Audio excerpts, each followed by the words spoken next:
wasiir ku-xigeenka wasaaradda qorsheynta iyo horumarinta qaranka Soomaaliland ayaa maanta kulan u daafuray agaasimayaasha waaxaha qorsheynta iyo xogta ee wasaaradaha iyo hay'adaha dalka oo ka qabsoomay xarunta wasaaradda qorsheynta iyo horumarinta qaranka Soomaaliland ayaa waxaa kulankani soo agaasimay waaxda qorsheynta ee wasaaradda qorsheynta. Kulankan oo laga arrinsanayay sidii loo fulin lahaa qorshayaasha horumarineed ee qarankani leeyahay ayay ujeedadiisu ahayd sidii ay wasaaradda qorsheyntu ula wadaagi lahayd waaxaha qorsheynta iyo xogta ee wasaaradaha iyo hay'adaha dowladda xog muhiim ah oo ku saabsan qiimeyn ay sameyn doonto wasaaraddu si loo xoojiyo nidaamka wada shaqeyneed ee u dhexeeya waaxaha qorsheynta ee wasaaradaha dalka. Kulankani oo ay ka soo qayb galeen dhammaan agaasimayaasha waaxaha qorsheynta ee wasaaradaha iyo hay'adaha dowladda ayaa ugu horreyn waxaa kulankaasi ka hadlay isla markaana ka warbixiyay ujeedada kulankani agaasimaha waaxda qorsheynta ee wasaaradda qorsheynta mudane Mubaarak Cabdilaahi Ibraahim Daljir waxaana hadaladiisii ka mid ahaa maanta halkan waxaynu ugu yeernay agaasimayaashii qorsheynta ee wasaaradaha iyo hay'adaha dowladda dhammaantood. ujeedadaynu ugu yeernayna waxa weeyaan maadaama waaxyaha qorsheyntu ay yihiin mishiinka wada dhinaca qorshayaasha iyo istiraatiijiyadda ee wasaaradaha iyo hay'adaha dowladda isla mar ahaantaana ay yihiin kuwa u igman fulinta qorshayaasha uu dalku leeyahay ee uu kow ka yahay fishanka ama himilada qaranka iyo qorshaha 5 sano ee horumarinta qaranka in aynu ka wada hadalno isla mar ahaantaana isla eegno waa maxay caqabadaha iyo challengeska haysta waaxyaha qorsheynta waa maxay tababarada iyo capacity building ay u baahan yihiin waa maxay policies-ka iyo istiraatiijiyadaha iyo maxay ahayd dabcan toolska iyo guidelines-ka aynu u baahanay inaynu diyaarino si waaxyaha qorsheyntu ay shaqadooda ugu fushadaan si habsami ah oo waxa weeyaan maxay ahayd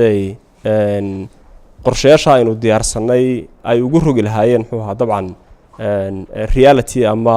waxa weeyaan natiijooyin aynu gaarnay oo xaqiijinay marka aad baad mahadsantihiin kasoo qaybgalka iyo runtii sida quruxda badan mar walba nolol shaqeysaan. agaasimaha guud ee wasaaradda qorsheynta iyo horumarinta qaranka Soomaaliland mudane Cabdirashiid Ibraahim Sheekh Cabdiraxmaan oo halkaasi ka hadlay ayaa waxa uu ka warramay sida ay muhiim u tahay in laga wada arrinsado sidii loo fulin lahaa qorshaha horumarineed ee qarankani leeyahay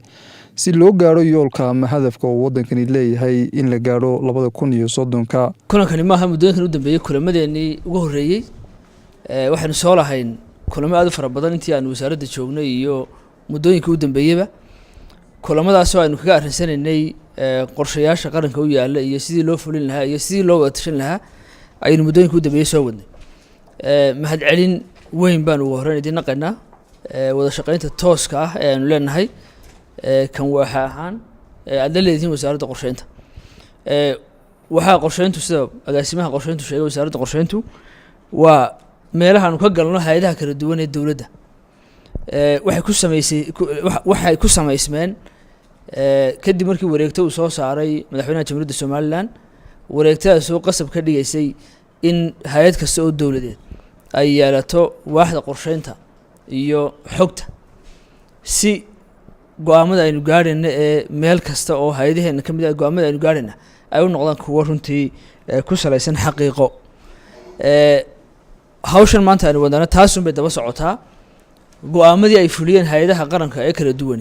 ee lagu aasaasay waaxahan ayaa waxaan u baahanay inaynu eegno xaaladda ay ku sugan yihiin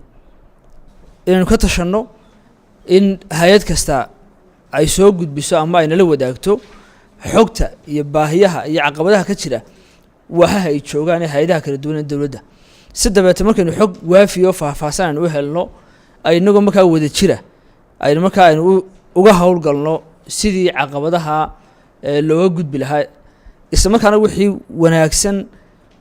ama wanaagida ay leeyihiin waaxaha xogta iyo qorsheynta ee hay'adaha kala duwan qaarkood sida aynu hay'adaha kale markaa u gaarsiin lahayn ayaynu runtii ka arrinsanaynaa. kulankani ayaa waxaa si rasmi ah u daafuray wasiir ku-xigeenka wasaaradda qorsheynta iyo horumarinta qaranka Soomaaliland Injineer Xuseen Ibraahim Buuni waxaana hadaladiisii ka mid ahaa wasaaradda qorsheynta iyo horumarinta qaranku runtii qiimo weyn bay qaranka ugu fadhidaa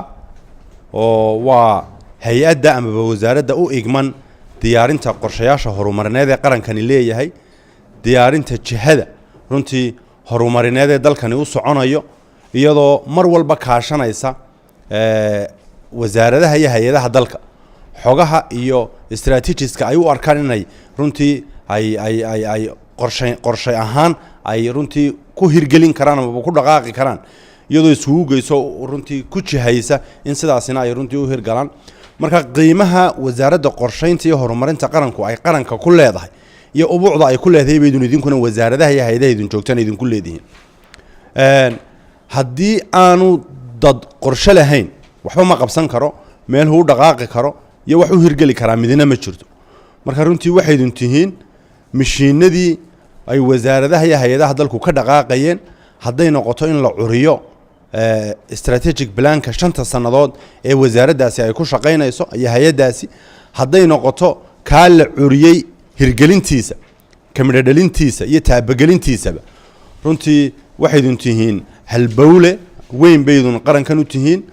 dad wada mutacalimiinoo shaqada ay qabanayaan runtii aqoon ay ku salaysan tahay baydun tihiin marka runtii waxaanu rajaynaynaa maba ujeedka kulankanna uu yahay sida agaasimaha guud iyo agaasimaha waaxda qorsheyntuba ay sheegeen sidii aynu iskula jaan qaadi lahayn waxaa laga yaabaa wasaaradaha iyo hay-adaha aydun ka kala socotaan in isbedello ku dhaceen waaxahan aydun joogtaan tababaro hore la siiyey agaasimayaasha waaxaha qorsheynta ee wasaaradaha iyo hay-adaha dowladda marka tiimka cusub ee ku soo biiray waaxaha iyo sektorka in iyaga iyo intii hore joogtay isla jaan qaadaan